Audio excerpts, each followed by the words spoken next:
Alors, la situation en France, c'est que finalement, Macron a pu quand même dénicher un Premier ministre, Michel Barnier. Oui, il a fini par nommer quelqu'un. Il reste à ce qu'il se fasse accepter à l'Assemblée. Il y a une majorité relative qui va l'introniser, qui va l'adouber. Mais la question sera celle de la durabilité d'un tel gouvernement. D'autant que, au fond, si la nomination de M. Barnier est en tout point légale, a priori, c'est de légitimité que va s'offrir M. Barnier, malgré ses qualités intellectuelles et techniques. On saurait parler là d'atouts politiques en réalité. Même si ce n'est pas un homme très clivant, il vient du parti le plus minoritaire de l'Assemblée et qui va s'allier aux macronistes et pour tenir vaille que vaille à la merci de toute motion de procédure qui pourrait réunir une certaine majorité allant de la gauche qui s'estime volée par cette nomination et jusqu'à éventuellement l'extrême droite qui n'est pas moins frustrée et n'en attend pas moins le moment de se faire entendre. Pour l'instant, l'extrême droite semble avoir donné des gages de neutralité bienveillante. Et ça va être les querelles de sort. Les querelles de co-épouse, ce sera qui mieux va probablement accuser le Rassemblement national, c'est-à-dire l'extrême droite, de pactiser avec Macron ou l'inverse. On pourrait accuser M. Macron d'avoir obtenu la bienveillance de l'extrême droite et donc ce faisant d'être en coalition tacite avec l'extrême droite, ce qu'on tendait à nier en opposant d'ailleurs l'extrême droite et l'extrême gauche, notamment incarnée par la France insoumise. Donc toute cette manœuvre aura de toute évidence permis d'isoler la France insoumise de M. Jean-Luc Mélenchon, mais pas au point de casser l'union de la gauche à travers le nouveau Front populaire. Et donc pendant un an, c'est-à-dire que depuis la dernière élection intervenue, ou pour ne pas dire depuis la dernière dissolution qui a été du fait du président Macron, il va devoir s'écouler un an pendant lequel les uns et les autres seront obligés de se supporter, de se faire des coups bas. Dans quelle mesure M. Barnier pourra-t-il constituer un gouvernement stable qui ne soit pas à la merci d'une motion de censure? Il est vrai que la Constitution française permet au président Macron, notamment à travers le gouvernement, de faire usage de l'article 49 et notamment le 49.3 plus précisément, qui permet de contourner le vote ou de contourner l'absence de majorité à l'Assemblée. Mais ça vous rend impopulaire. Est-ce que c'est tenable? La présidentielle étant pour 2027, les marges de manœuvre ne sont pas si importantes que ça. Il va rester à savoir si M.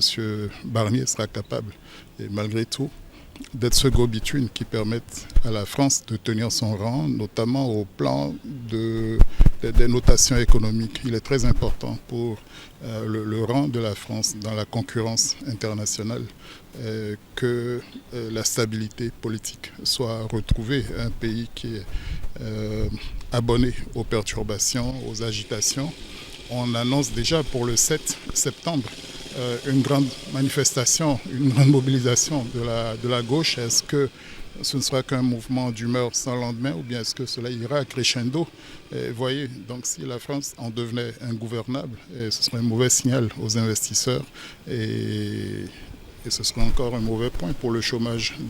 Est-ce que finalement la dissolution prononcée par Macron n'a pas créé plus de problèmes que ça n'en a résolu? Il faut le craindre.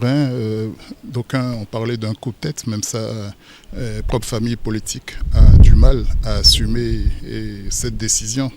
Et voilà, il en avait le pouvoir, mais on a la preuve que de faire tout ce qu'on peut n'est pas toujours indiqué. Maintenant, il n'y a que l'avenir de toute façon qui nous dira si oui ou non il a eu la bonne intuition et de vouloir continuer ou de continuer à vouloir affirmer que la France ne serait gouvernable qu'au centre.